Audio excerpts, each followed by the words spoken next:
Chapter 1. A Boy in Stratford. In 1564, a baby was born in a small town called Stratford-upon-Avon. His name was William Shakespeare. The town was quiet, surrounded by green fields and the gentle flow of the River Avon. It was a place where farmers worked hard, traders sold goods, and children played in the streets. William's family lived in a simple but comfortable house on Henley Street. His father, John Shakespeare, was a glove-maker. John worked with leather, making fine gloves for the wealthy people in town. He was also a businessman, selling wool and other goods. At one time, John held an important position in the town council, but later, his business began to fail. The family struggled to make ends meet. Mary, William's mother, was a farmer's daughter. She grew up in the countryside, surrounded by nature. Mary was kind and hard-working. She took care of the children and the home. William was their third child, but two of his older sisters had died young. Life in the 1500s was not easy. Many children did not survive illnesses like smallpox or the plague. William was a curious and lively boy. He loved to watch the world around him. He would sit by the river and listen to the birds sing. He watched the farmers in the fields and the merchants in the market. The smells of fresh bread, hay, and leather filled the air. William's eyes were always wide open, taking in every detail. As a boy, William went to the local grammar school. The school was small and dark, with wooden benches and a stern teacher. The boys studied Latin, the language of ancient Rome. They read stories about brave heroes and clever gods. One of William's favorite stories was about Aeneas, a hero who escaped a burning city to find a new home. These stories sparked William's imagination. He dreamed of faraway places and exciting adventures. But life was not all learning and dreams. Sometimes the town of Stratford faced hard times. Disease swept through the streets. People whispered in fear when they heard of a new sickness. When the plague came, families stayed inside their homes, afraid to go out. Shops closed, and the streets were silent. The young boy must have felt both fear and sadness during these dark days. William's father, John, also faced challenges. His business began to fail, and he fell into debt. For a time, John was even taken to court for not paying his taxes. The family's life became more difficult. They had less money, and their future seemed uncertain. But even during hard times, there were moments of joy. Stratford was a lively town, and festivals brought people together. There were fairs with music, dancing, and colorful costumes.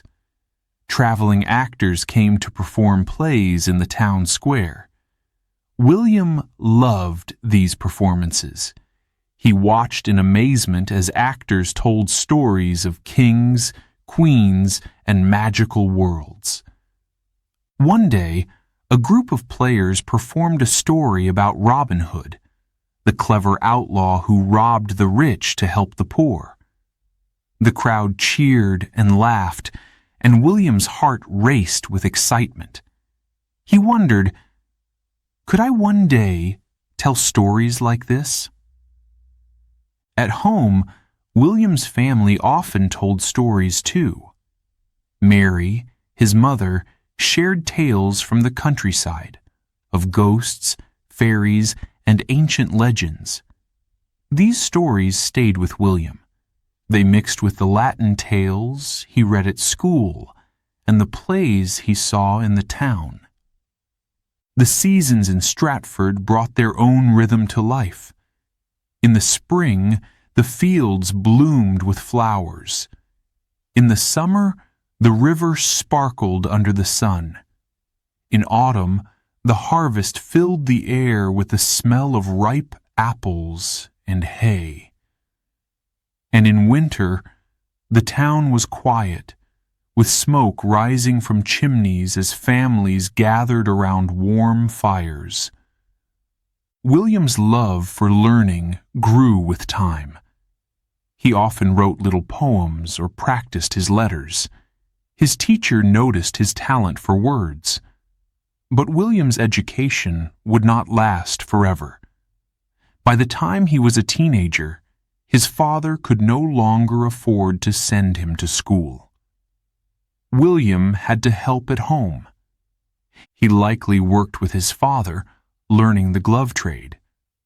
It was tiring work, cutting leather and stitching gloves. But even as he worked, William's mind wandered. He thought of stories and words, of heroes and villains. He dreamed of something more. By the age of 18, William's life changed again. He fell in love with a woman named Anne Hathaway. Anne was 8 years older than William and lived in a nearby village. Their courtship was fast, and soon they were married. A few months later, their first child, Susanna, was born. William was now a husband and a father. But life in Stratford was still challenging. The town was small, and opportunities were few. William wanted to do something bigger with his life. He wanted to see the world beyond Stratford. He wanted to create something that would last forever. And so, one day, William made a bold decision. He left his family behind and traveled to London.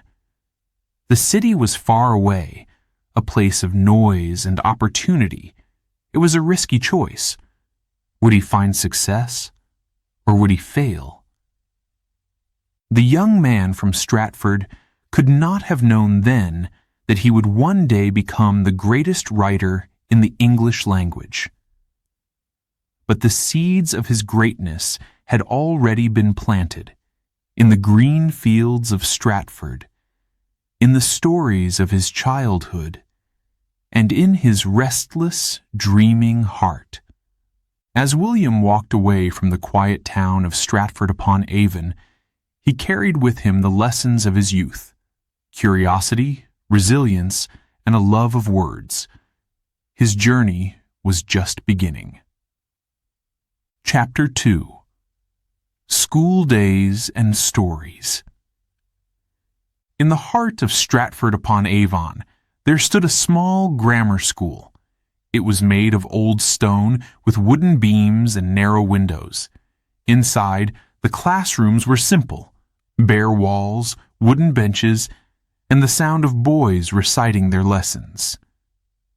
This was where William Shakespeare spent his school days.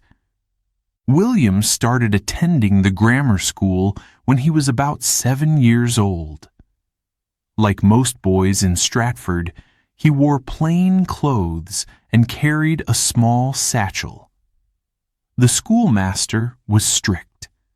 He often carried a cane to keep the boys in line.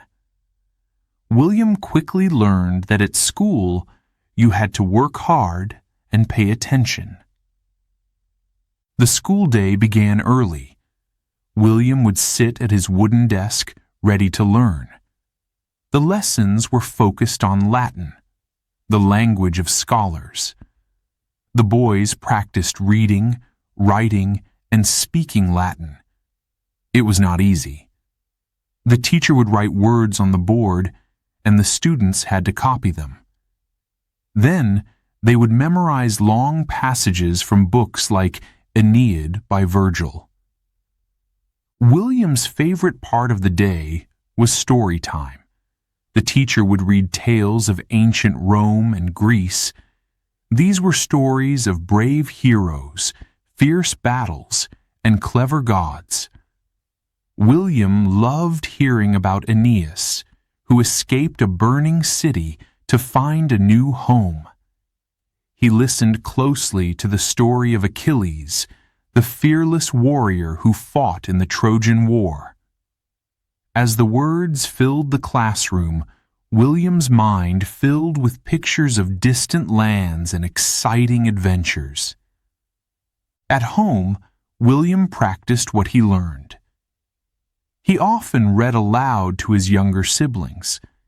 His family didn't have many books, but the ones they had were precious.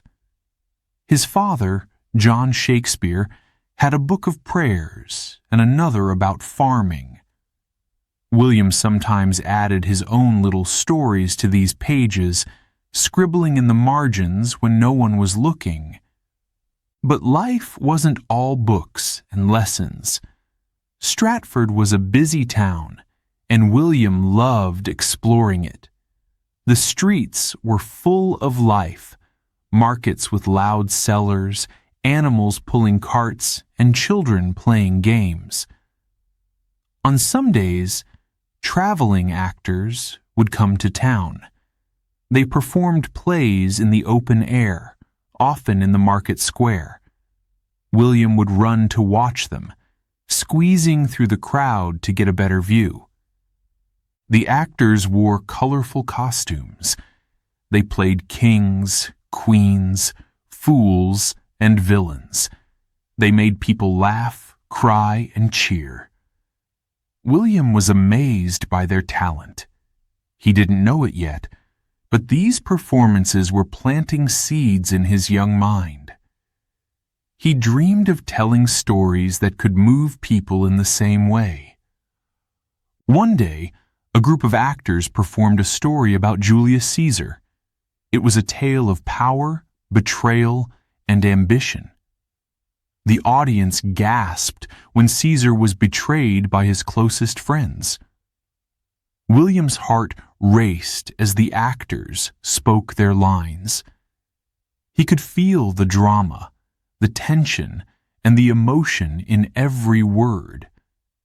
Even after the actors left town, the story stayed with him. Back at school, William began to imagine his own stories. He wrote simple poems and short plays. Sometimes he acted them out with his friends. They would pretend to be knights, fairies, or kings. William often played the hero, making up his lines as he went along.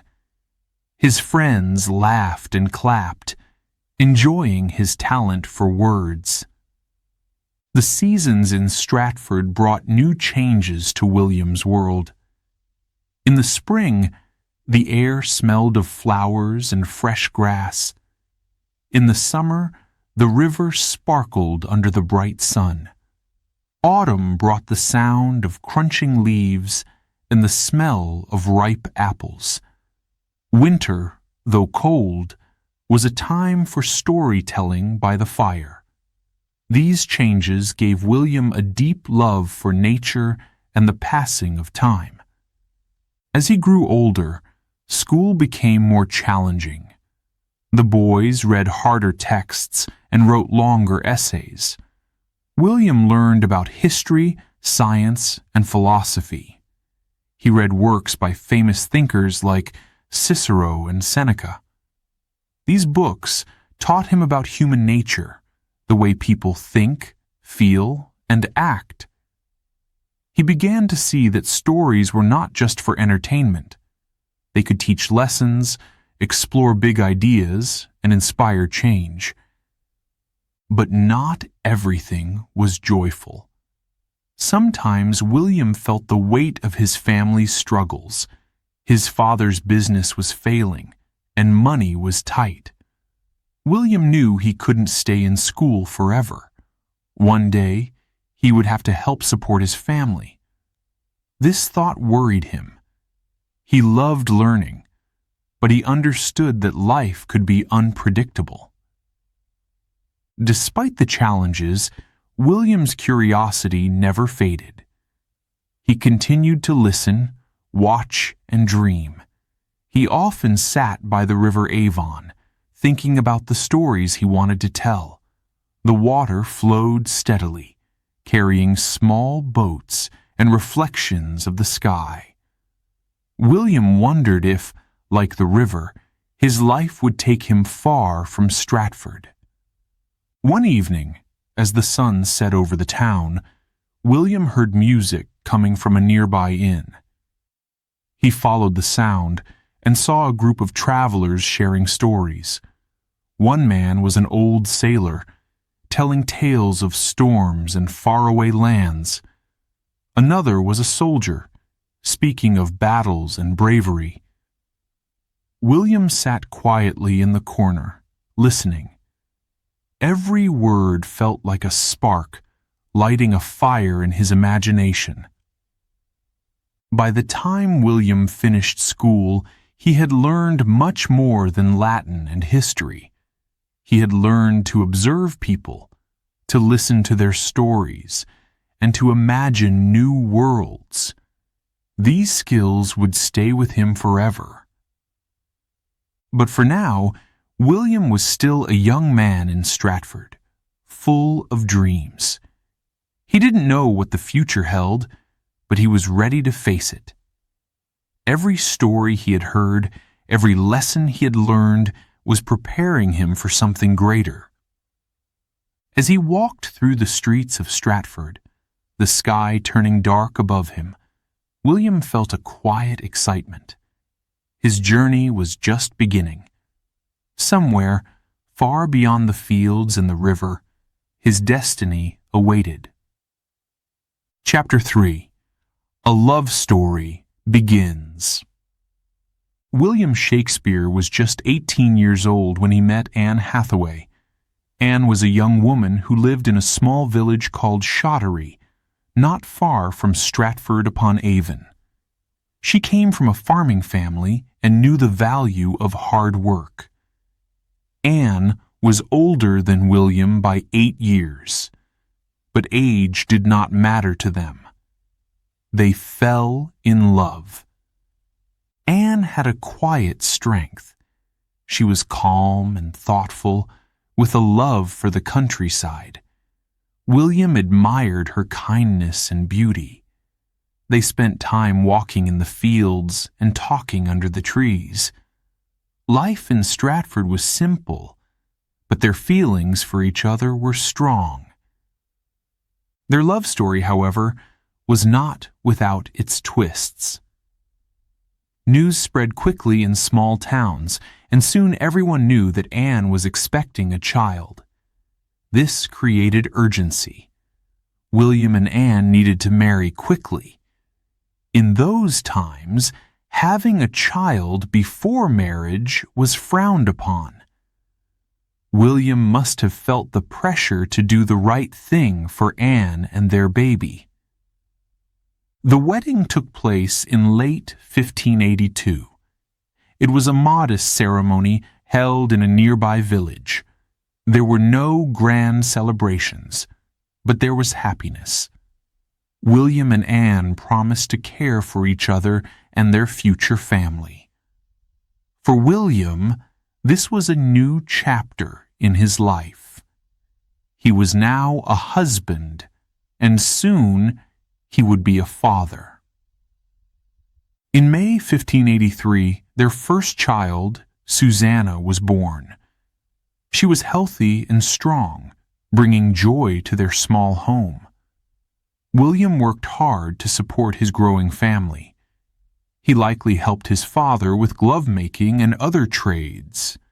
But money was tight, and opportunities were few in Stratford. 2 years later, Anne gave birth to twins, Hamnet and Judith. The house was now filled with the sounds of children laughing and playing. William loved his family deeply. He enjoyed watching his children grow, but he also worried about their future. How could he provide for them? How could he give them a better life? Stratford was a quiet town, far from the excitement of big cities like London. William often walked by the River Avon, thinking about his dreams. He wanted more than a simple life in the countryside. He longed for something greater, a chance to use his talents, to write, to create. But leaving Stratford meant leaving his family. It was a difficult choice. At home, William and Anne lived modestly. They had a small house with a garden where the children could play. Anne managed the household, cooking meals and caring for the little ones. She was practical and steady, keeping the family together. William admired her strength, but he felt restless. One evening, as William sat by the fire, he shared his thoughts with Anne. "I love our life here," he said, "but I feel there is something I must do. I want to tell stories, Anne. I want to write plays and poems that people will remember." Anne listened quietly. She understood William's dreams, but she also worried. London was far away, and the city was full of dangers. What if he failed? What if he never returned? Still, she saw the fire in his eyes. She knew he had to try. The decision was not made lightly. William likely spent many nights thinking about it. Leaving Stratford meant leaving the safety of home, the comfort of family, and the love of Anne. But staying meant giving up on his dreams. It was a painful choice. Finally, William made up his mind. He would go to London. He would try to make a name for himself as a playwright and poet. He promised Anne that he would return, and that his success would bring a better life for their children. With a heavy heart, he packed his belongings and said goodbye. The journey to London was long and uncertain. William traveled on foot and by carriage, passing through fields, forests, and bustling villages. He carried little with him: some clothes, a few coins, and his dreams. He must have felt both fear and excitement. What awaited him in the great city? Back in Stratford, life went on. Anne continued to care for their children, working tirelessly to keep the family stable. She missed William deeply, but she stayed strong for Susanna, Hamnet, and Judith. Letters between them were rare, as writing and delivering messages was costly. Still, Anne trusted William. She believed in his talent and determination. In London, William faced many challenges. The city was crowded, noisy, and competitive. But William was determined. He found work with a theater company and began writing plays. At first, he struggled. His name was unknown, and he had to prove himself. He worked long hours, writing late into the night. Meanwhile, in Stratford, Anne heard rumors of William's growing success. His plays were being performed on stage, and people were beginning to talk about the young writer from Stratford. Anne felt a mix of pride and longing. She wished she could see his work, to watch the stories he had created come to life. Over time, William's efforts paid off. His plays became popular, drawing large crowds to the theaters. He sent money back to Stratford to support Anne and the children.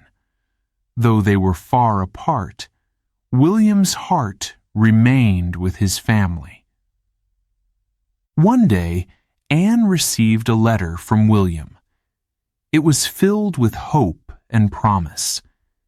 He wrote about his new life in London, the excitement of the theater, and the dreams he still carried. He also wrote about his love for Anne and their children. "Everything I do," he said, "is for you and our family." Anne held the letter close. She knew that their life was not perfect, but she also knew that William's work was important. His words had the power to move people, to inspire them, and to make them dream. As the years went by, William's success grew. He became one of the most famous playwrights in London. But he never forgot where he came from. Stratford-upon-Avon, with its green fields and quiet streets, was always in his heart. For Anne, life was filled with both challenges and rewards. She raised their children with love and care, teaching them the values of hard work and kindness. She waited patiently for the day when William would return home. Their love story was not like the ones William wrote about in his plays. It was not filled with grand gestures or dramatic moments. Instead, it was a story of quiet strength, sacrifice, and enduring love. Anne's belief in William gave him the courage to follow his dreams, and William's love for Anne kept him grounded, even in the bustling world of London. Together, they built a life that would inspire future generations. And so, as William's journey in the world of theater began, his heart remained tied to the small town of Stratford-upon-Avon, where his love story with Anne Hathaway had first begun. Chapter 4. London Calls. In the late 1580s or early 1590s, William Shakespeare made a bold decision. He left Stratford-upon-Avon, his family, and the familiar life he knew. His destination? London, the bustling heart of England. It was a city full of opportunity, but also full of challenges. For a young man with big dreams, London was both exciting and frightening. The journey to London was long. William likely walked much of the way, passing through quiet villages and open fields. As he approached the city, the roads grew busier. Merchants, travelers, and carts filled with goods crowded the paths.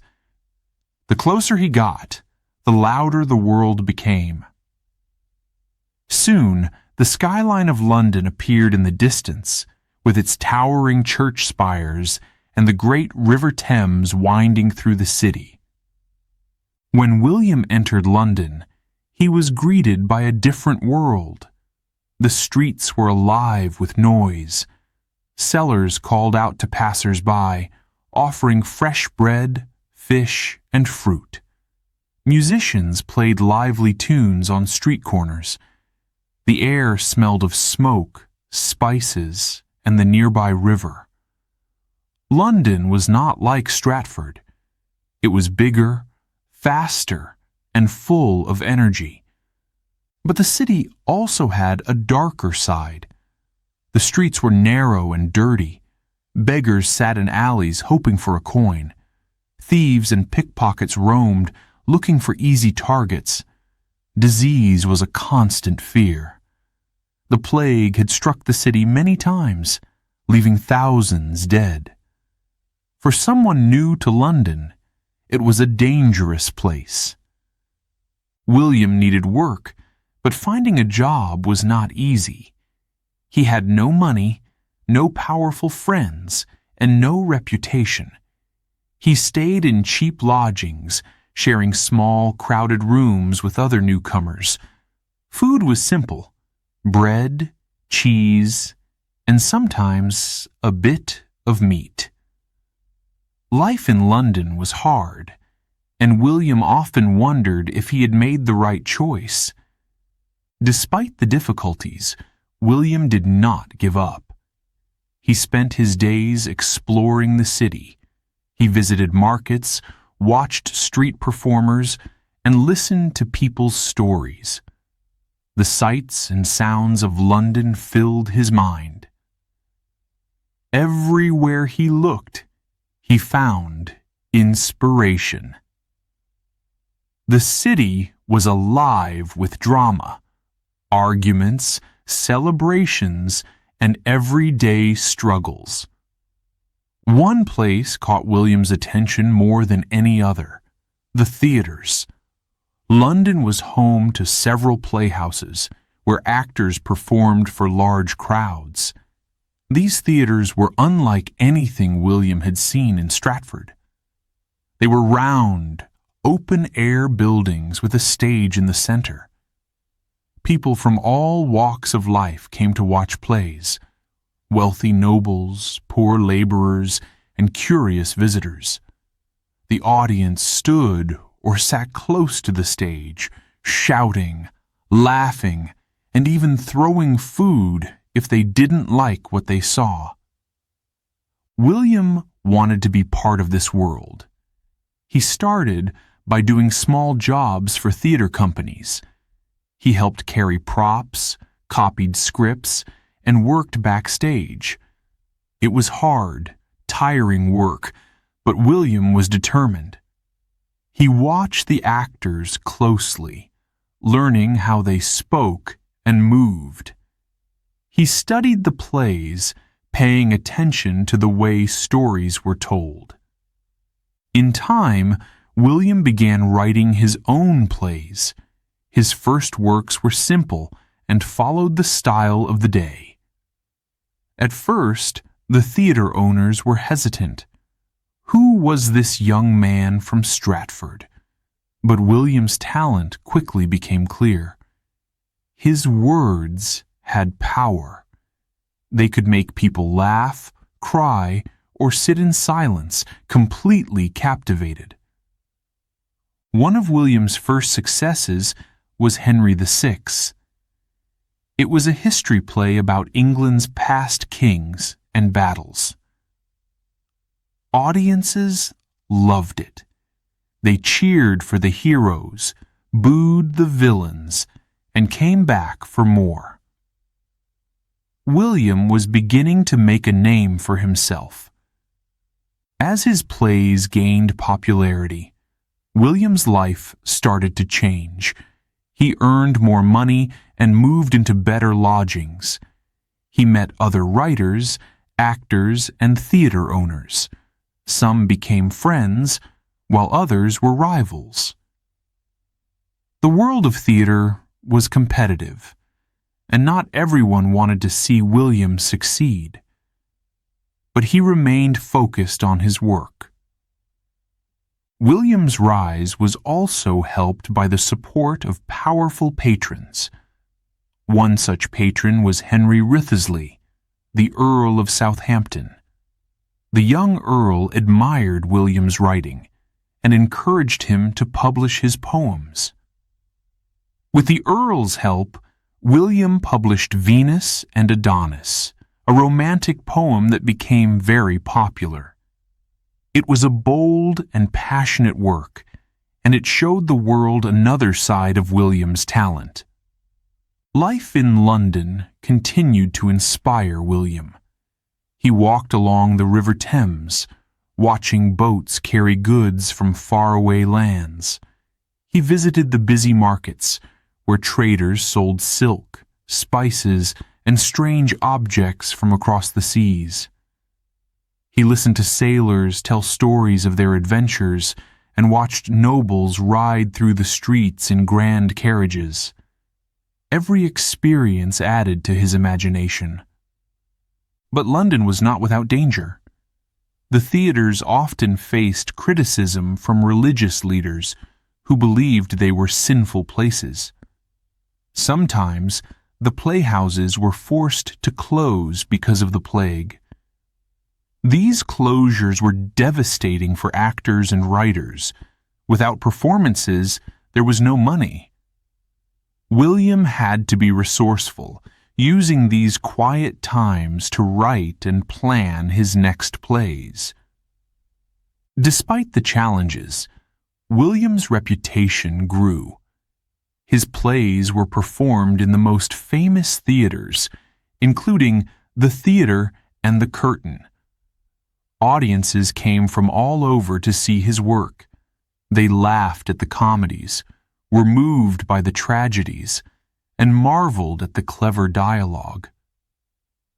William's words were beginning to shine. One day, he watched from behind the stage as the audience erupted in applause. He felt a sense of pride, but also a deep responsibility. He knew he had found his calling. The boy from Stratford had become a playwright in London. By the end of the 1590s, William was no longer just a young man trying to make a name for himself. He was a rising star in the world of theater. But his journey was far from over. Bigger challenges and greater successes lay ahead. London had tested William, but it had also given him a stage, a place where his talent could grow. As the city hummed with life around him, William Shakespeare stood ready to write the stories that would one day change the world. Chapter 5. The Rising Star. In London, William Shakespeare's journey as a playwright was just beginning. He joined a theater company called the Lord Chamberlain's Men. This group of talented actors performed plays for the people of London, and their name carried the approval of a powerful patron, the Lord Chamberlain himself. For William, it was the perfect place to share his stories with the world. The company performed at theaters like the Theater and the Curtain. These were large, open-air playhouses, bustling with life and energy. The audience came from all walks of life: nobles, merchants, workers, and even beggars. Some sat in the higher galleries, while others stood in the yard, right in front of the stage. The crowds were lively and loud, often shouting, laughing, or crying during the plays. William watched them closely, learning what they loved and what moved them. One of William's early plays, Romeo and Juliet, became a sensation. It told the story of two young lovers from rival families, the Montagues and the Capulets. Their love was strong, but their world was full of hatred and conflict. The play had everything: romance, humor, drama, and tragedy. Audiences were swept away by the emotions of the story. When the actors performed Romeo and Juliet for the first time, the crowd was mesmerized. They laughed at the playful banter between Romeo and his friends. They cheered at the boldness of Juliet, who dared to speak her mind in a time when women were expected to stay silent. And when the tragedy unfolded, when Romeo and Juliet met their untimely end, many in the audience wept. The power of William's words touched their hearts. William's ability to write both comedy and tragedy made him stand out. He could make people laugh with clever wordplay and lively characters, like in A Midsummer Night's Dream. But he could also bring tears with stories of betrayal and loss, like in Romeo and Juliet. His plays were not just entertainment. They explored deep emotions and the complexity of human life. The success of Romeo and Juliet marked a turning point for William. He was no longer just another writer trying to make a name for himself. He was becoming a rising star in London's theatre world. His plays were in demand, and the actors of the Lord Chamberlain's men were proud to perform them. William's work was not limited to writing. He often collaborated with the actors, helping them understand the characters and the emotions behind the lines. He believed that every word had meaning, and that every gesture on stage told part of the story. The actors admired his dedication and trusted his vision. But success did not come without challenges. London's theatre scene was fiercely competitive. Other playwrights, like Christopher Marlowe and Ben Jonson, were also creating remarkable works. Rivalry among writers was intense, and William had to work hard to stay ahead. He spent long hours writing, revising, and perfecting his plays. Some nights, he barely slept, his mind filled with ideas and lines. The theaters themselves faced threats as well. The city authorities often viewed playhouses with suspicion. They believed theaters could spread disease or encourage bad behavior. At times, theaters were forced to close, leaving actors and playwrights without work. William had to adapt, using these breaks to write and prepare for the next opportunity. Despite these difficulties, William's passion for storytelling kept him going. His imagination seemed endless. He created characters that felt real, people with hopes, fears, and flaws. Audiences saw themselves in his plays, and this connection made his work unforgettable. One of William's strengths was his ability to capture both the grand and the simple moments of life. In Romeo and Juliet, for example, he wrote about love in its purest form, but he also included the everyday humor and struggles of supporting characters like the nurse and Mercutio. This balance made his plays rich and relatable. As William's fame grew, so did the success of the Lord Chamberlain's men. The company attracted larger audiences, and their performances became more polished. They often performed for noble families, and even Queen Elizabeth Thurs herself attended some of their plays. The Queen was a great supporter of the arts and admired William's talent. Imagine the excitement when word spread that the Queen would be attending a performance. The actors rehearsed tirelessly, and William refined the script, ensuring every line was perfect. When the day came, the play was performed with precision and passion.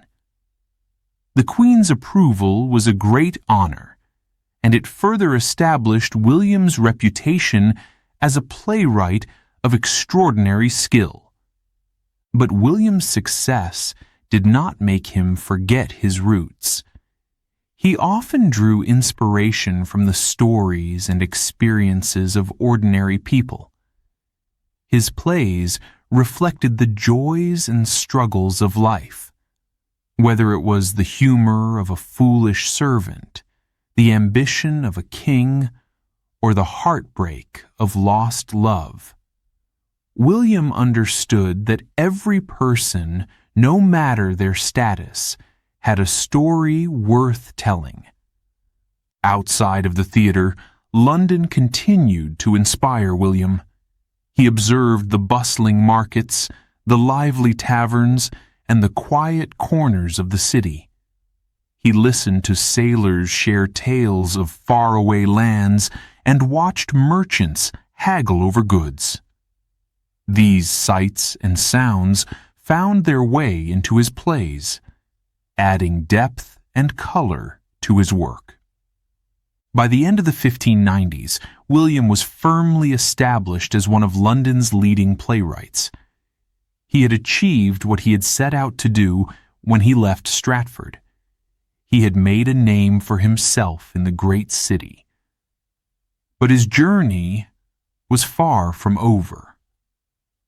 There were still new stories to write, new stages to conquer, and new heights to reach. Through his hard work, creativity, and determination, William Shakespeare had become a rising star. His words echoed across the theaters of London, touching the hearts of those who heard them.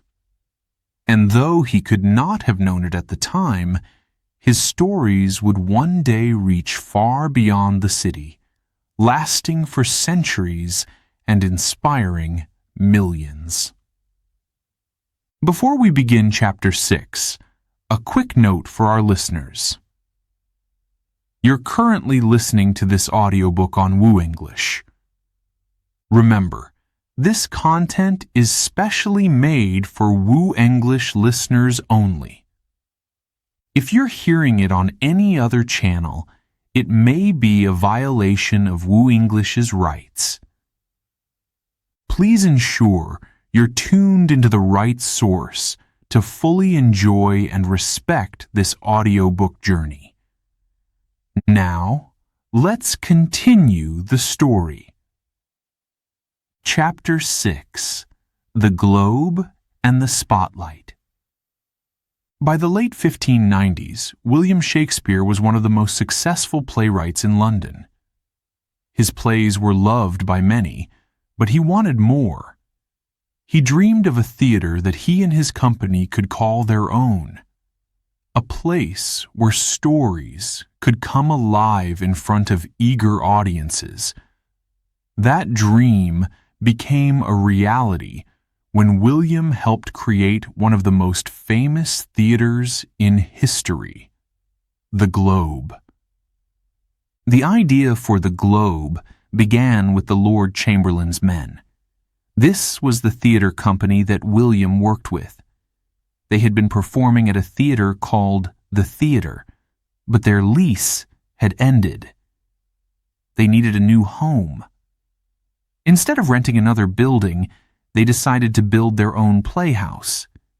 It would be bigger, better, and more exciting than anything London had seen before. The project was ambitious. The company needed money, land, and materials to build their dream theater. Each member of the Lord Chamberlain's men, including William, invested in the project. It was risky, but they believed it was worth it. William put his earnings from his plays into the theater, showing how deeply he believed in their vision. The land for the theater was chosen on the south bank of the River Thames. This area, called Southwark, was lively and full of activity. Markets, inns, and other theaters filled the streets. It was a place where Londoners came to be entertained. The location was perfect. Building the Globe was no easy task. Workers carried heavy wooden beams and used simple tools to construct the grand structure. The design was unique. The Globe was round, with an open roof that let in sunlight. Inside, there was a large stage that jutted out into the audience. 3 levels of seating surrounded the stage, allowing people to watch from every angle. It could hold up to 3,000 people, making it one of the largest theaters of its time. In 1599, the Globe was finally complete. It stood proudly beside the Thames, a symbol of creativity and ambition.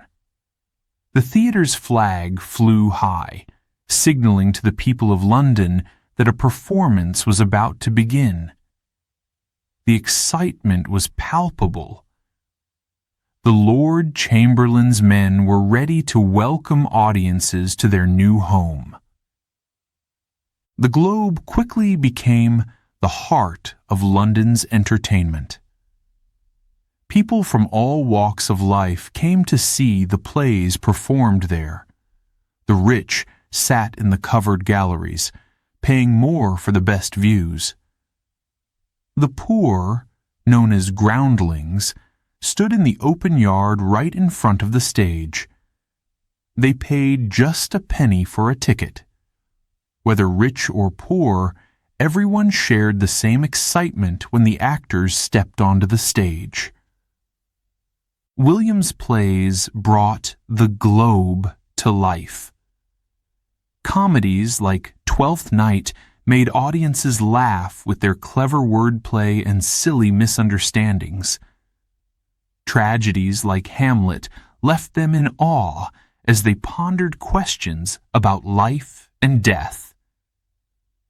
Histories like Henry V inspired pride in England's past. Each performance was an experience filled with emotion and energy. One of the reasons the Globe was so special was the connection between the actors and the audience. There were no barriers separating them. The actors could see the crowd's faces, hear their reactions, and even speak directly to them. This created a unique bond. When an actor delivered a powerful line, the audience cheered. When a character died tragically, they gasped. The Globe was not just a theater.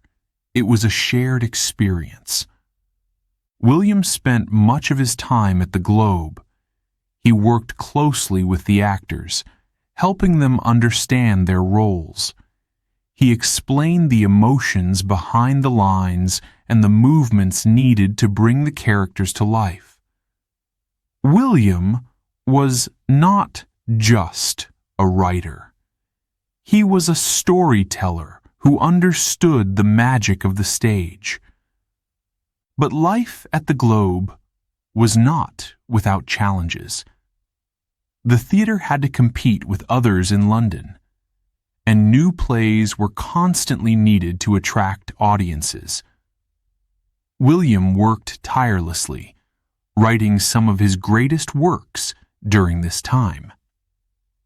Plays like Julius Caesar and Macbeth were performed at the Globe, leaving audiences spellbound. There was also danger. Theaters were often viewed with suspicion by the authorities. Some believed they were places of sin and disorder. Others feared they could spread disease, especially during outbreaks of the plague.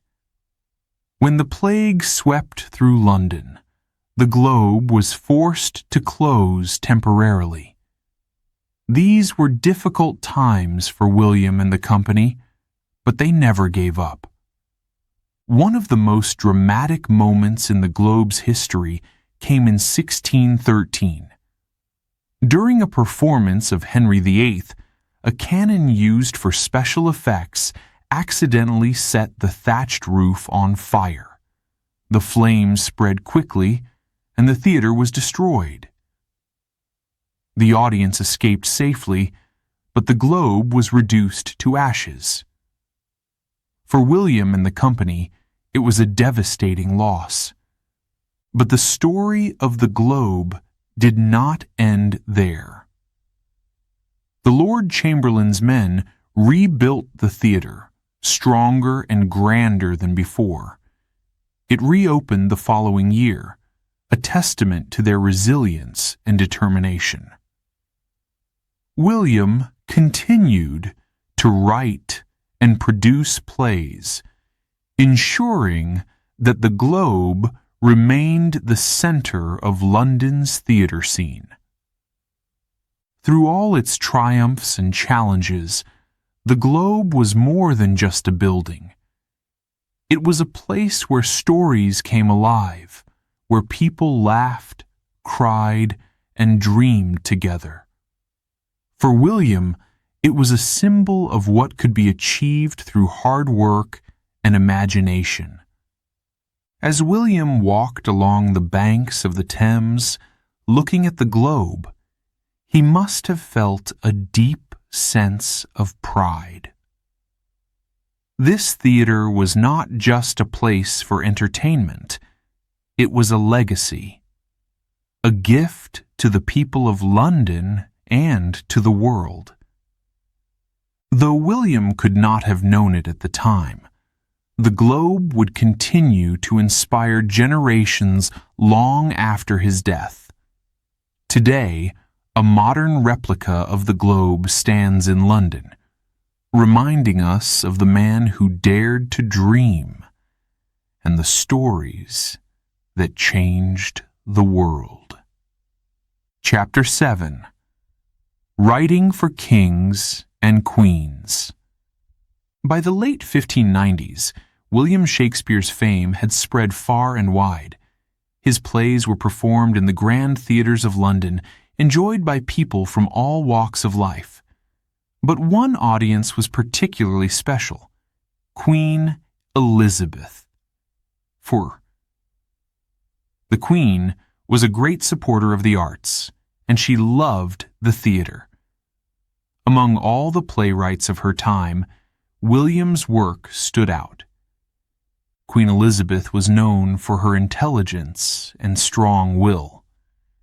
She appreciated plays that were clever, entertaining, and full of life.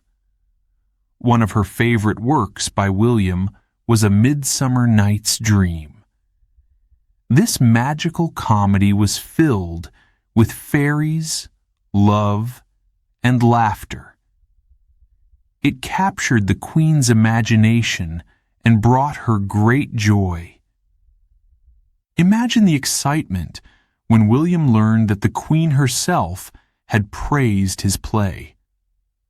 It was a great honor, but it also brought new pressure. Writing for royalty was not easy. The Queen had high expectations, and she did not tolerate failure. William knew that he had to keep creating plays that would impress her. To meet these expectations, William worked harder than ever. He wrote plays that celebrated England's history and strength, such as Henry V. These plays were filled with heroic speeches and patriotic themes. The Queen admired William's ability to inspire pride in the nation. One special event took place in 1599 when Henry V was performed for the Queen. The audience was filled with nobles, soldiers, and important figures. The play told the story of a young king who led his army to victory against great odds. When the actor playing King Henry delivered the famous speech, "Once more unto the breach, dear friends," the crowd erupted in applause. William had once again captured the hearts of his audience. But writing for the Queen was not without challenges. Elizabethan England was a time of political intrigue and danger. The Queen's court was filled with rivalries and secrets. William had to be careful with his words. A single line in a play could be interpreted as support for or against certain factions. He had to balance creativity with caution. In 1603, Queen Elizabeth I passed away. Her death marked the end of an era, but for William, it also brought a new beginning. King James I, the first monarch of both England and Scotland, came to the throne. King James, like Elizabeth, loved the theater. He became a patron of William's company, which was renamed The King's Men in his honor. Performing for King James brought fresh opportunities and challenges. The king had different tastes from the queen. He enjoyed plays with dark themes, mystery, and supernatural elements. William adapted to this new audience by writing works like Macbeth. This play, filled with witches, ambition, and tragedy, was perfectly suited to the king's interests. Macbeth was first performed for King James in 1606. The play explored the dangers of unchecked ambition and the consequences of betrayal. The king, who believed in the power of witches and magic, was particularly intrigued by the eerie scenes involving the three witches. The play was a success, earning William even greater respect and recognition. Despite his success, writing for royalty was a demanding task. William often faced tight deadlines and high expectations. The court wanted plays that would entertain but also reflect the values and concerns of the monarchy. Every word had to be carefully chosen, every scene perfectly crafted. William's dedication to his craft was unmatched. He spent countless hours refining his plays, ensuring that they met the highest standards. He worked closely with the actors, guiding them in their performances. His attention to detail was remarkable, and it showed in the quality of his work. One of the most memorable performances for King James took place in the Banqueting House, a grand hall in London. The King's Men performed The Tempest, a play about a shipwreck, magic, and forgiveness. The king and his court watched in awe as the actors brought the story to life. The play's themes of power and redemption resonated deeply with the audience. But the pressure of writing for royalty was not just about pleasing the monarch. William also had to consider the audience's reaction. The court was filled with powerful people who could influence his career.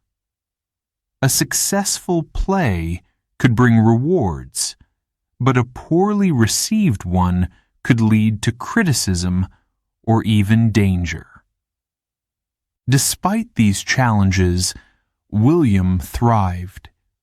He had the rare ability to understand what his audience wanted, whether they were commoners in the globe or nobles in the royal court.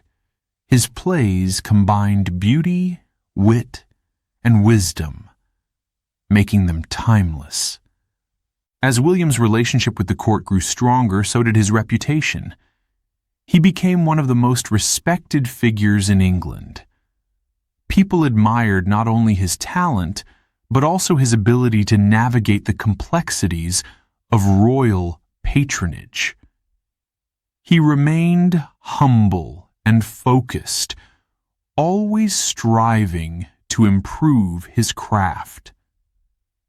Even as he wrote for kings and queens, William never lost touch with the common people. His plays continued to speak to everyone, rich or poor. He believed that the theater was for all, and his work reflected that belief.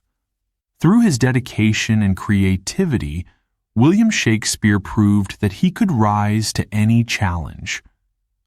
Writing for royalty was a test of his skill, but it also gave him the chance to reach new heights. His plays entertained and inspired the most powerful people in England, leaving a legacy that would endure for centuries. As William stood in the royal court, watching his plays performed for kings and queens, he must have felt a deep sense of pride.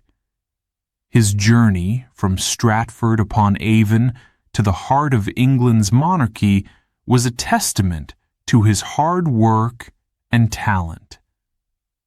But more importantly, it was a reminder of the power of stories to bring people together, no matter their station in life. And so, with each new play, William continued to shine. The boy from Stratford had become the Bard of England, beloved by royalty and commoners alike. Chapter 8. Tragedy and Triumph. Not all of William Shakespeare's plays were filled with laughter and joy. Some of his greatest works were dark, emotional, and deeply moving. These plays were called tragedies. They explored the pain of loss, the struggle for power, and the complexity of human nature. Audiences who came to see these plays were often left speechless, their hearts touched by the raw emotions on stage. One of William's most famous tragedies is Hamlet. The play tells the story of a young prince who is grieving the death of his father. But there is more to the story. Hamlet's father, the king, has been murdered. His ghost appears to Hamlet, revealing the truth and asking for revenge. Hamlet struggles with this request. Should he take revenge and risk his soul? Or should he do nothing and let the guilty go free? The play dives deep into questions about life and death. In one famous scene, Hamlet holds a skull in his hand and asks, "To be or not to be, that is the question." He wonders whether it is better to endure life's pain or to end it all. This moment struck a chord with audiences. Many people in William's time, just like today, faced uncertainty and fear. Hamlet's words gave voice to their doubts. Hamlet was first performed at the Globe, and it quickly became a sensation.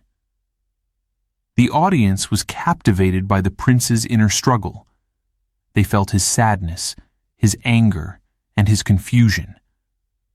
When the play reached its tragic ending, with many of the characters dead on stage, the theater fell silent. The power of William's storytelling left everyone in awe. Another of William's great tragedies is Macbeth. This play explores the dangerous side of ambition. Macbeth is a brave soldier who is loyal to his king.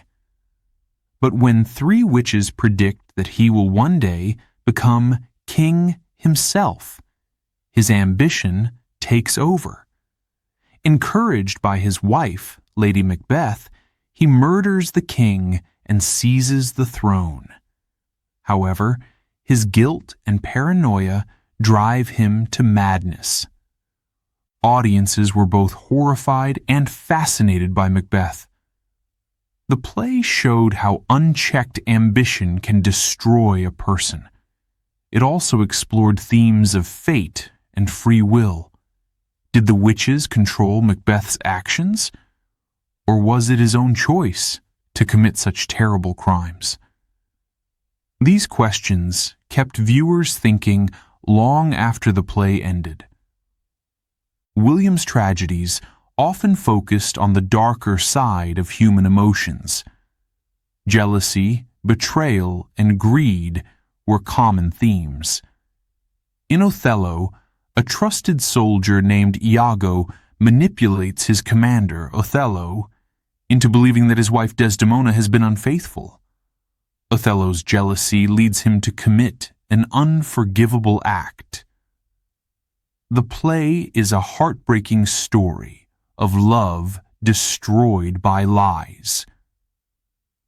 Audiences were deeply moved by Othello. Many wept for Desdemona and felt anger toward Iago. The play also addressed important issues such as race and discrimination, as Othello is portrayed as an outsider in Venetian society. William had a remarkable ability to capture the struggles of his time and make them meaningful for everyone.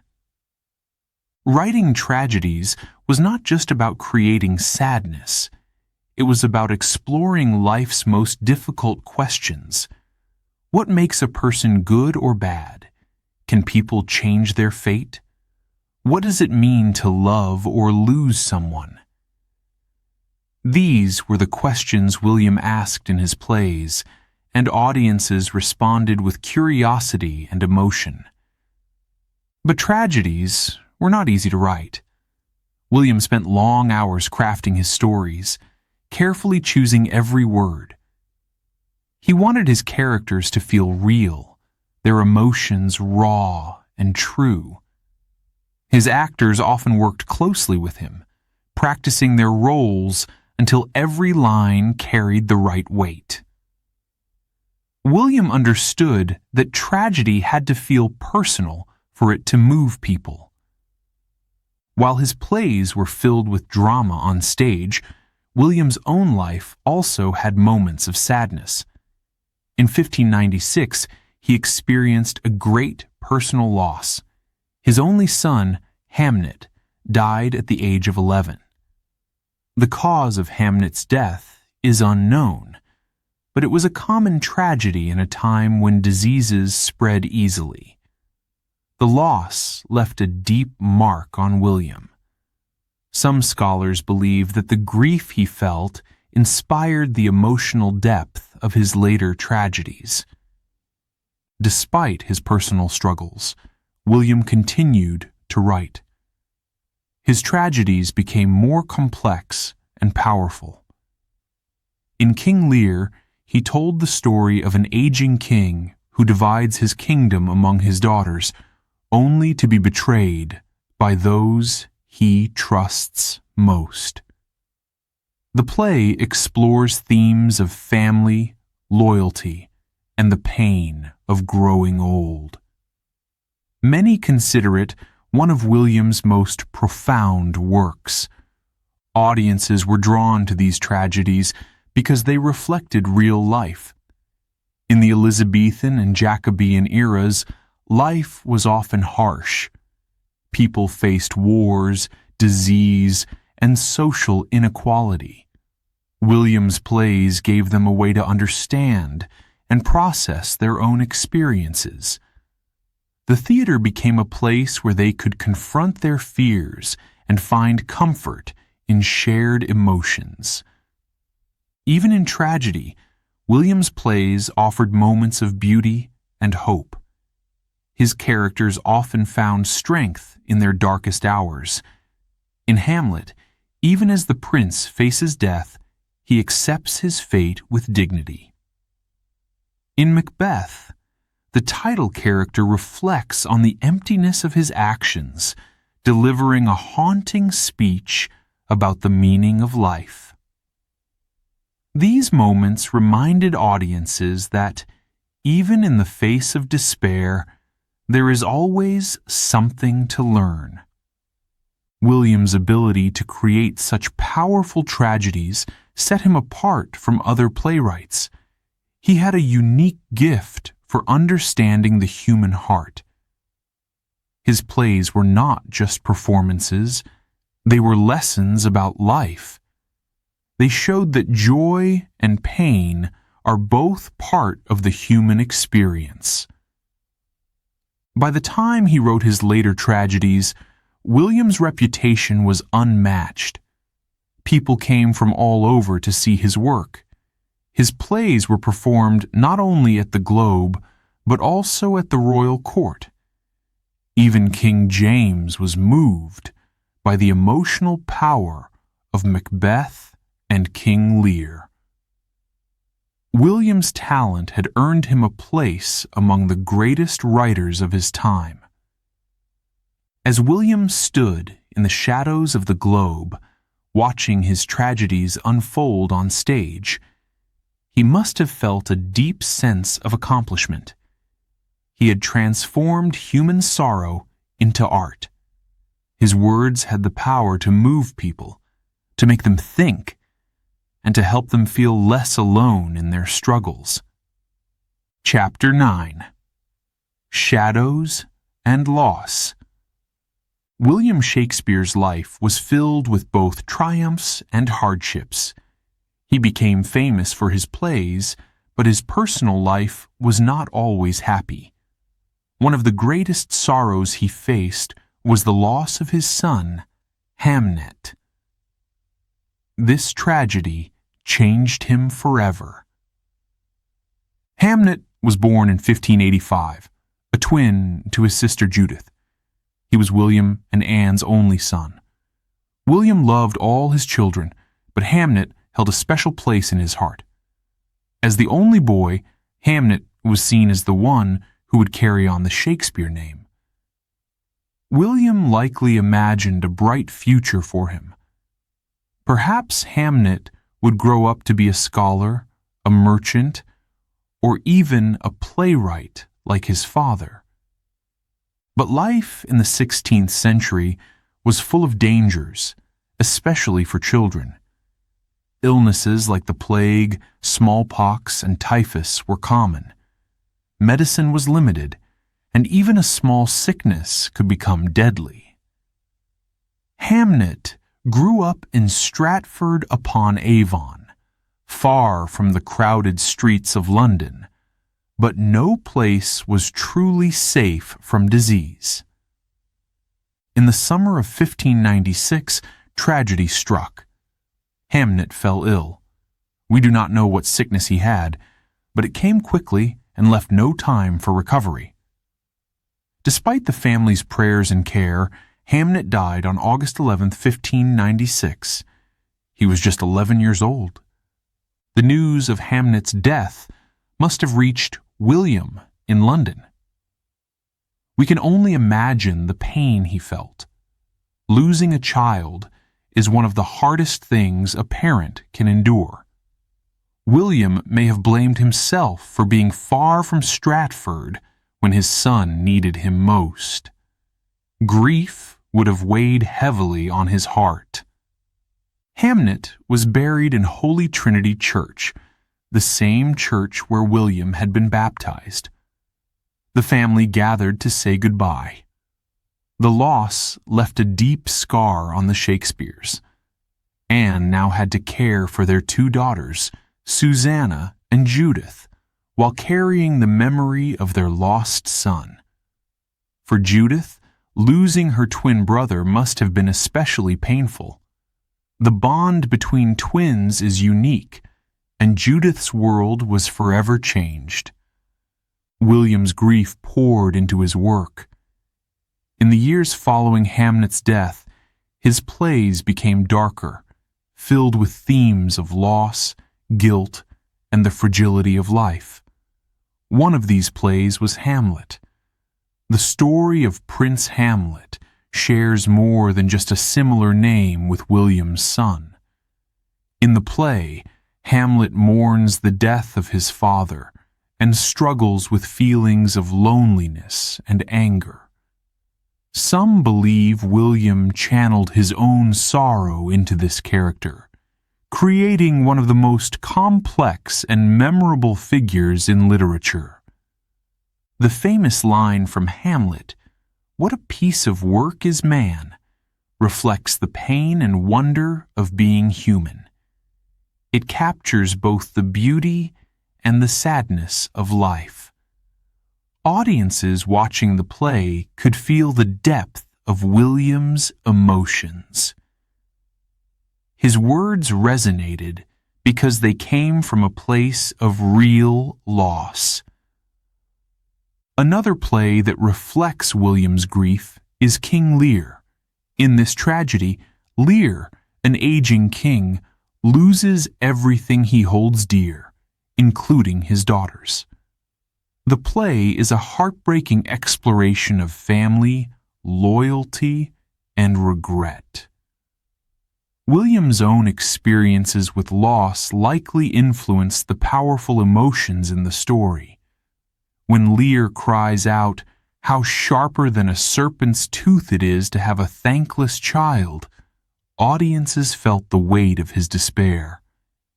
Despite his personal pain, William continued to write and work.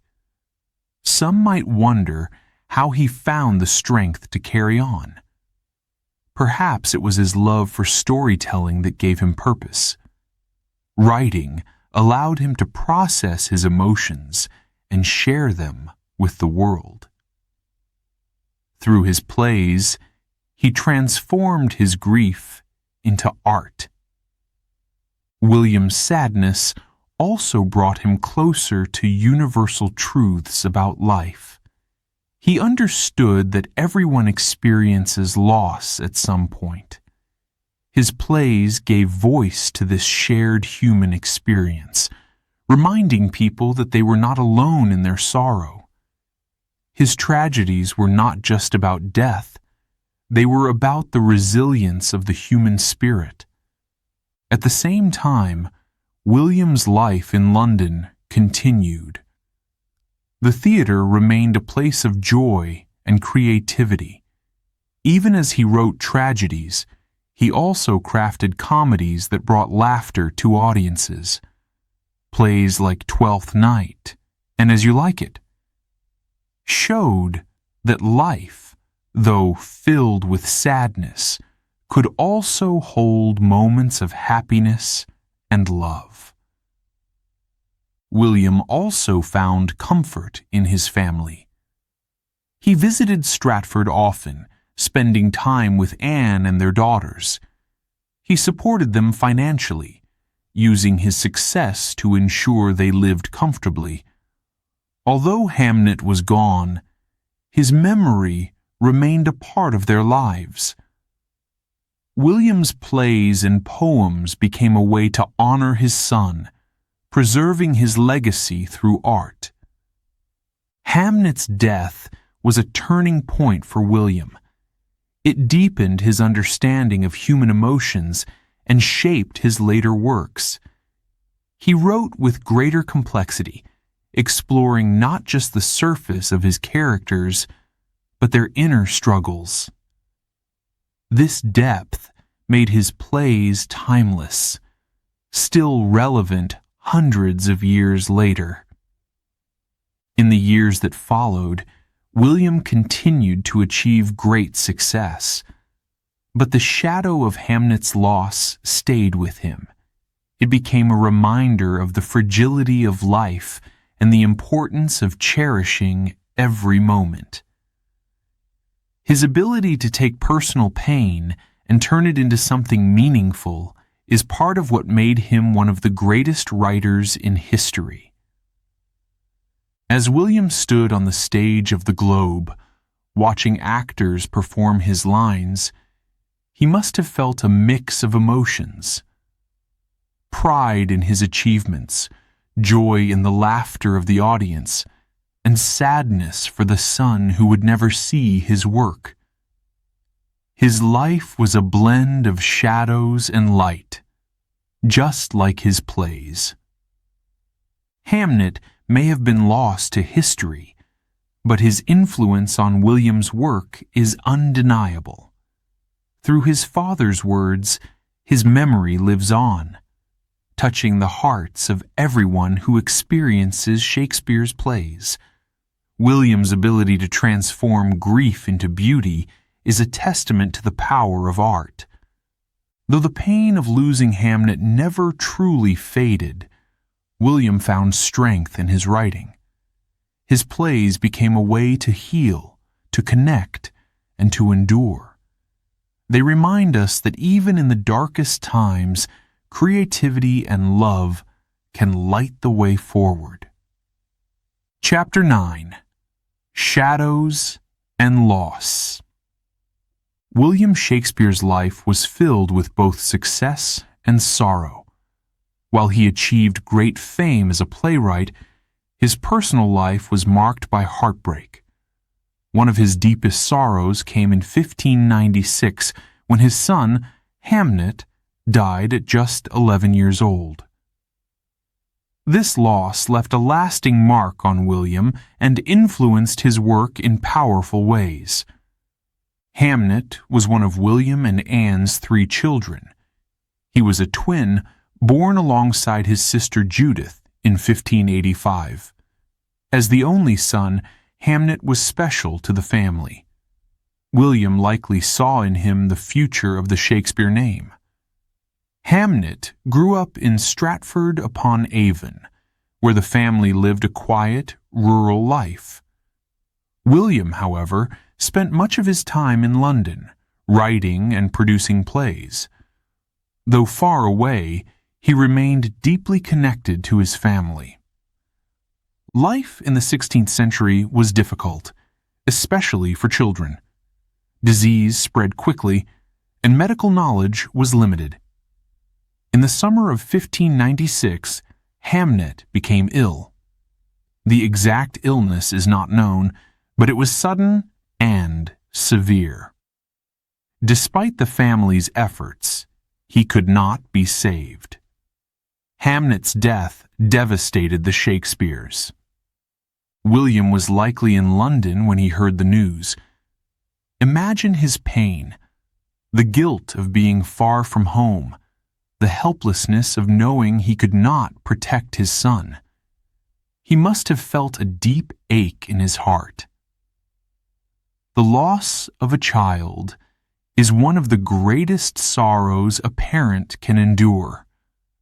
For William, it was a shadow that would follow him for the rest of his life. Hamnet was buried in Holy Trinity Church in Stratford-upon-Avon. It was the same church where William had been baptized as a baby. The funeral was a somber event. Anne and the children mourned deeply, and Judith, Hamnet's twin, must have felt an especially sharp pain. The bond between twins is unique, and her world was forever changed. This tragedy affected William in many ways. Though he continued to write and work, his plays took on a darker, more emotional tone. His grief found its way into his stories. He used his pain to explore themes of loss, love, and mortality. Through his writing, he processed his emotions and shared them with the world. One play that reflects William's sorrow is Hamlet. The title character shares a name similar to Hamnet, and some believe the play was inspired by William's son. In Hamlet, the young prince mourns the death of his father and struggles with the meaning of life and death. The famous line, "To be or not to be," captures Hamlet's inner conflict. It is a moment of deep reflection, and it resonated with audiences who, like William, had experienced loss. Another play shaped by William's grief is King Lear. In this tragedy, Lear, an aging king, suffers betrayal and heartbreak from those he loves. The play explores the fragility of family bonds and the pain of regret. When Lear holds the lifeless body of his daughter Cordelia, his cries echo the sorrow of a parent who has lost a child. The raw emotion in these scenes shows William's ability to transform his personal pain into art. William's tragedies became more complex and powerful after Hamnet's death. They explored deep questions. What does it mean to lose someone you love? Can pain lead to understanding? What is the purpose of life when faced with suffering? These questions were universal, and audiences connected with them on a personal level. William's plays gave voice to feelings that were often difficult to express. Despite his grief, William continued to work tirelessly. He poured himself into his writing, creating some of his most famous plays during this period. His ability to turn personal sorrow into creative energy was remarkable. It showed his resilience and his commitment to his craft. At the same time, William's loss brought him closer to the human experience. He understood that pain and joy are both part of life. This understanding made his characters feel real. They were not just figures on a stage, they were people with hopes, fears, and struggles. This depth of emotion is one of the reasons William's work remains timeless. While William's professional life flourished, his personal life remained deeply tied to Stratford. He visited Anne and his daughters whenever he could. His success in London allowed him to provide for them, ensuring they lived comfortably. But no amount of success could fill the void left by Hamnet's absence. The memory of his son stayed with William, shaping his thoughts and his art. In The Tempest, one of William's later plays, he wrote about letting go and finding peace. The character Prospero, a magician, chooses to give up his powers and forgive those who wronged him. Many see this play as a reflection of William's own journey. After years of loss and hard work, he was beginning to find a sense of acceptance. Hamnet's death also reminded William of the fragility of life. This awareness added a layer of urgency to his work. He wrote with passion, knowing that his words could outlive him. In a way, his plays became a legacy for his son, a way to keep Hamnet's memory alive. Today, we remember Hamnet not just as William's son, but as an important part of his story. Without this loss, we might not have Hamlet, King Lear, or The Tempest. Hamnet's life, though short, left a profound impact on William and on the world of literature.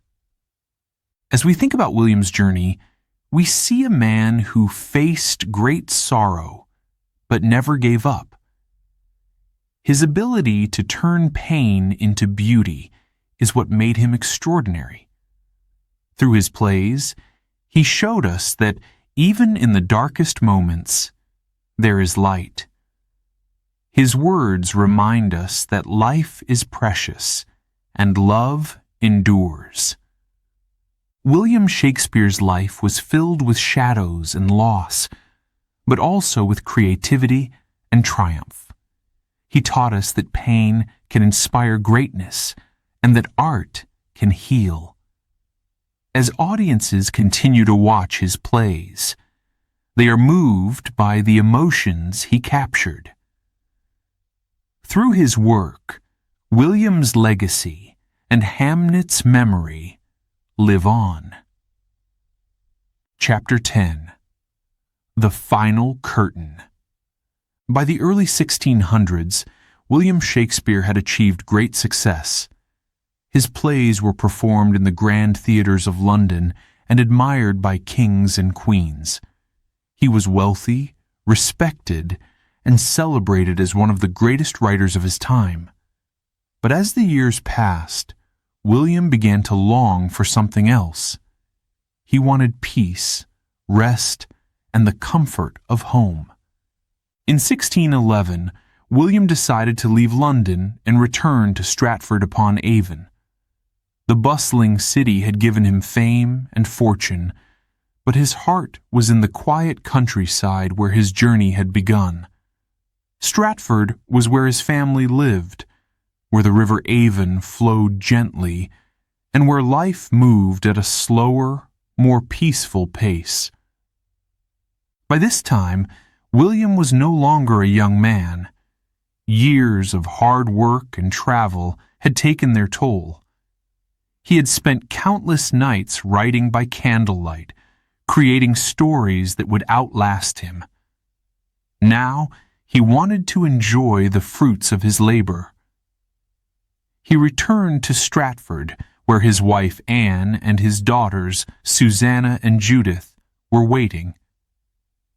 In Stratford, William lived in a grand house called New Place. It was the largest house in town, a sign of the wealth he had earned through his plays and poems. New Place had a beautiful garden where William could walk and think. He spent his days surrounded by family, reflecting on his life and the stories he had written. Though William had left the stage, he had not stopped dreaming. His final plays, such as The Tempest, showed a softer, wiser side of him.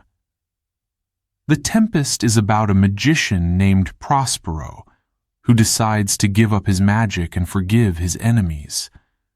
Many believe this play reflected William's own feelings as he prepared to step away from his career. In Prospero's final speech, he says, "Now my charms are all o'erthrown, and what strength I have's mine own." It was as if William was saying goodbye to the world of theater. But life in Stratford was not without sorrow. In 1613, a fire destroyed the Globe Theatre, the place where so many of William's plays had been performed. Though it was later rebuilt, the loss of the original Globe was a reminder of how fragile life could be. For William, it was another sign that his time in the spotlight was ending. In 1616, as spring arrived in Stratford, William's health began to fail. He was only 52 years old, but life in the 16th century was hard, and many people did not live long lives. We do not know exactly what illness he had, but it weakened him quickly. Despite his failing health, William remained surrounded by his family and friends. They cared for him and brought him comfort in his final days. On April 23, 1616, William Shakespeare passed away. It was a quiet end to a remarkable life. The boy from Stratford who had dreamed of telling stories had become the greatest writer in the English language. His death was mourned by many, but his legacy was just beginning. William was buried in Holy Trinity Church in Stratford-upon-Avon, the same church where he had been baptized as a baby and where his son Hamnet was laid to rest. On his gravestone, an inscription warns against disturbing his remains. It reads, "Good friend, for Jesus' sake forbear to dig the dust enclosed here. Blessed be the man that spares these stones, and cursed be he that moves my bones." This unusual epitaph reflects William's wit and his deep connection to his final resting place. After William's death, his friends and colleagues worked to preserve his plays. In 1623, 7 years after his passing, they published the first folio. This book contained 36 of his plays, many of which might have been lost if not for their efforts. The first folio became one of the most important books in history, ensuring that William's stories would live on. Today, William Shakespeare's work continues to inspire people around the world. His plays have been translated into every major language and are performed in countless theaters. From Romeo and Juliet to Hamlet, his stories explore timeless themes of love, power, jealousy, and forgiveness.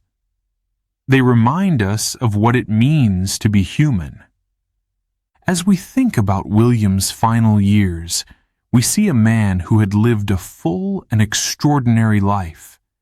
He rose from humble beginnings in Stratford to achieve fame in London and beyond.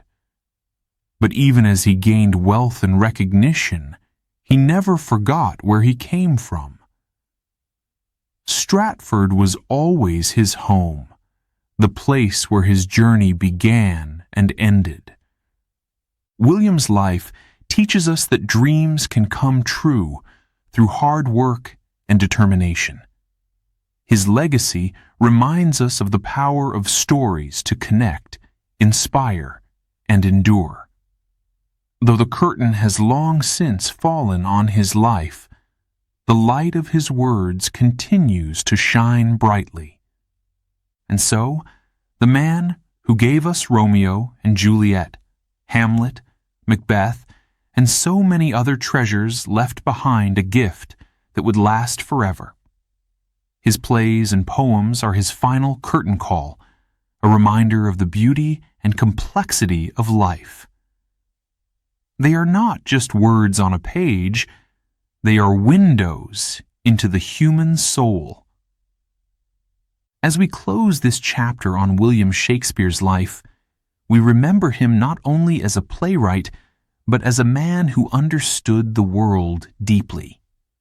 His story is one of triumph, creativity, and love. And though his time on earth ended over 400 years ago, his voice still speaks to us today, inviting us to laugh, cry, and dream along with him. Chapter 11. The Legacy Lives On. William Shakespeare passed away in 1616, but his story did not end there. In fact, his work became even more famous after his death. His plays, poems, and ideas continued to inspire people all over the world. William's legacy, built on words and stories, lives on to this day. After William's death, his friends and colleagues knew his plays were too important to lose. In 1623, 7 years after he passed away, two of his closest friends, John Heminges and Henry Condell, took on a great task. They decided to collect William's plays and publish them in a single book. This book became known as the First Folio. It was a gift to the world. The First Folio contained 36 of William's plays. Without it, many of his works might have been forgotten. Plays like Macbeth, Twelfth Night, and The Tempest were saved because of this book. Heminges and Condell included a dedication to William, calling him their dear friend. They wanted everyone to know how special he was. The First Folio was not just any book. It was large and expensive, meant to last for generations. Only a few hundred copies were printed, but they traveled far and wide. Today, only 233 copies of the original First Folio remain, and they are considered treasures. Libraries, museums, and collectors value them as some of the most important books ever printed. As the years went by, William's fame grew. His plays were performed not only in England, but also in other countries. Translators brought his words to life in many languages. French audiences laughed and cried at his comedies and tragedies. German theaters staged his histories. In Japan, his works inspired new forms of storytelling. Wherever his plays went, they touched the hearts of people. One reason William's plays became so popular was their universality. His stories explored themes that everyone could understand: love, ambition, jealousy, and forgiveness. These emotions are timeless. They connect people from different cultures and times. Whether it is the heartbreak of Romeo and Juliet or the ambition of Macbeth, his characters feel real, even today. Actors also played a big role in keeping William's legacy alive. Famous performers like Richard Burbage, who had worked with William, continued to perform his plays. Later, actors like David Garrick in the 18th century and Laurence Olivier in the 20th century brought new life to his characters. Each actor interpreted William's work in their own way, making it fresh and exciting for new audiences. In the 19th century, William's fame reached even greater heights. His plays were performed in grand theaters, schools, and small towns alike. People began to study his work, not just for entertainment, but also to understand the beauty of his language and the depth of his ideas. He became known as the Bard of Avon, a title of great honor. One of the most important moments in celebrating William's legacy came in 1769. An actor and playwright named David Garrick organized a festival in Stratford-upon-Avon to honor William. Thousands of people came to the town where William was born. They walked the streets he once knew and visited the places he loved. The festival made Stratford a center for Shakespeare lovers, a tradition that continues to this day. In the 20th century, William's influence grew even more. His plays were adapted for film, television, and radio. Directors reimagined his stories in new ways, setting them in modern cities, distant planets, or fantastical worlds. Audiences discovered that William's plays could be enjoyed in any setting, proving that his ideas were truly timeless. One of the most famous film adaptations is Romeo and Juliet, directed by Franco Zeffirelli in 1968. The film brought the tragic love story to life for a new generation.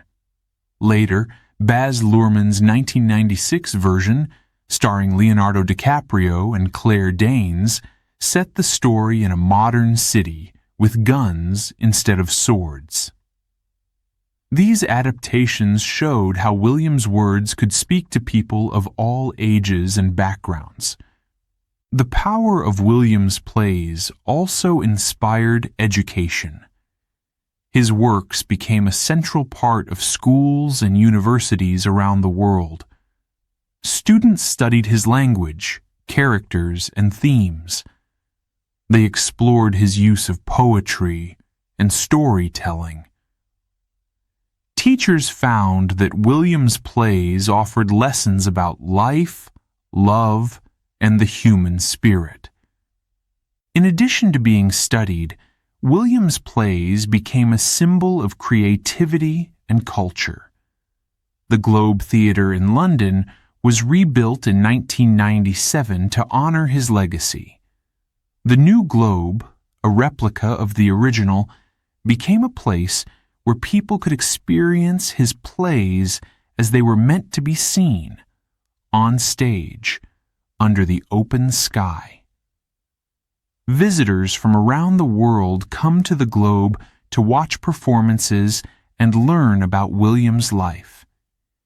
Even in the digital age, William's work remains relevant. His plays are performed in virtual theaters and adapted into video games, graphic novels, and online series. Social media users quote his lines, and his words continue to inspire art, music, and writing. His influence stretches far beyond the stage, proving that great stories never fade. But what makes William Shakespeare's legacy so enduring? Perhaps it is his ability to capture the truth of human experience. he understood the joys and sorrows of life. His characters, whether they are kings or commoners, face struggles that we all recognize. His stories remind us of the beauty and complexity of being human. Today, William Shakespeare's plays are performed more than those of any other playwright. His words have traveled across centuries and continents, touching millions of lives. He remains a symbol of creativity, passion, and imagination. As we look back on William's life and work, we see a man who believed in the power of stories. He gave us tales of love and betrayal, laughter and sorrow, triumph and loss. His words are his legacy, a gift that will continue to inspire for generations to come. Even now, more than 400 years after his death, William Shakespeare is celebrated as one of the greatest writers in history. His plays and poems remind us that art has the power to connect us, to teach us, and to bring us together. And so, his legacy lives on, shining brightly through the pages of his work and the voices of those who perform it. Chapter 12. Why Shakespeare Matters. William Shakespeare is often called the Bard of Avon. But why does he matter so much, even after more than 400 years? What is it about his plays and poems that keeps them alive? The answer lies in his words, his stories, and the way he understood the human heart. Shakespeare's works are not just stories. They are mirrors. They reflect life, its joys, its pains, its struggles, and its triumphs. He wrote about kings and queens, but he also wrote about servants, fools, and common people. His characters feel real because they face the same problems we do today. They fall in love, they make mistakes, and they ask big questions about life. Take Romeo and Juliet, for example. It is a story of young love, passion, and tragedy. Romeo and Juliet come from families that hate each other. Their love is pure, but the world around them is full of anger and violence. When their love ends in tragedy, we feel their pain. But we also see the beauty of their love and the cost of hatred. The story makes us think about how our choices affect others. In Hamlet, Shakespeare takes us into the mind of a grieving young prince. Hamlet mourns his father's death and struggles with betrayal and revenge. His famous question, "to be or not to be," captures the uncertainty we all feel at times. Should we act, or should we wait? Hamlet's story is both personal and universal. It speaks to anyone who has ever faced doubt or loss. Another powerful play is Macbeth. It shows the dangers of ambition and greed. Macbeth is a brave soldier who dreams of being king. But when he takes the throne by killing his friend and ruler, his life falls apart.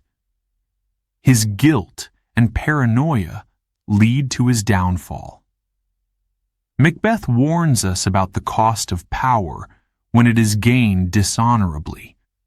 It reminds us that our choices define who we are. Shakespeare also understood love in all its forms. In Twelfth Night, he explored the joy and confusion of romantic love with humor and charm. In King Lear, he showed the love between parents and children, and the pain that comes when trust is broken. In his sonnets, he wrote about love that endures beyond time. His words about love still touch our hearts because they are honest and timeless. But Shakespeare's genius was not just in the themes of his stories. It was in the way he used language. His words were like music, full of rhythm and beauty. He invented new phrases, many of which we still use today. Have you ever said, "All that glitters is not gold," or "break the ice"? These are Shakespeare's words. His ability to create phrases that stick in our minds is one of the reasons his work endures. Shakespeare also gave us unforgettable characters. Each one is unique and complex. Think of the clever and mischievous Puck in A Midsummer Night's Dream, or the proud and stubborn Shylock in The Merchant of Venice. These characters feel alive because they are flawed, just like real people.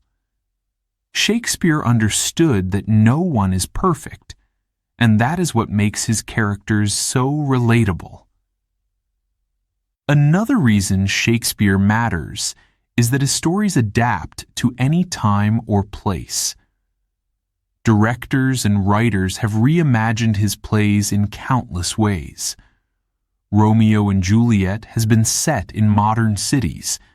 Macbeth has been turned into a story about gangsters. And The Tempest has inspired science fiction films. His works can fit any setting because the emotions and ideas they explore are universal. Shakespeare's influence goes far beyond the theater. His works have shaped literature, art, and music. Writers like Charles Dickens, Jane Austen, and Maya Angelou were inspired by him. Composers like Verdi and Tchaikovsky turned his plays into operas and ballets. Artists have painted scenes from his stories, and filmmakers continue to adapt his works for the screen. His legacy is woven into the fabric of our culture. But perhaps the most important reason Shakespeare matters is the way his work connects us. His plays remind us that we are not alone in our feelings and experiences. People from every country and background can find something in his stories that speaks to them. His plays bring us together, showing us that we share the same hopes, fears, and dreams. Shakespeare also reminds us of the power of imagination. He created entire worlds with his words. He took us to enchanted forests, royal courts, and stormy seas. His stories challenge us to think, feel, and dream. They inspire us to see the world in new ways and to explore the depths of our own humanity. Even in education, Shakespeare plays an important role. Students around the world study his plays, learning about language, history, and storytelling. His works challenge young minds and teach them to think critically. Teachers use his plays to spark curiosity and creativity. Through Shakespeare, students discover the beauty of words and the magic of stories. William Shakespeare was not just a playwright. He was a storyteller, a poet, and a thinker. He asked the big questions. What is love? What is power? What is the meaning of life? His plays do not give easy answers, but they encourage us to find our own. They invite us to reflect, to feel, and to grow. As we look back on his life and work, we see why he is called the Bard of Avon. He was more than a man from Stratford-upon-Avon. He was a voice that spoke to the world. His words crossed borders, cultures, and centuries. They taught us about ourselves and each other. They gave us stories that will live forever. Today, we honor Shakespeare not just for what he wrote, but for what he left behind. His plays and poems remind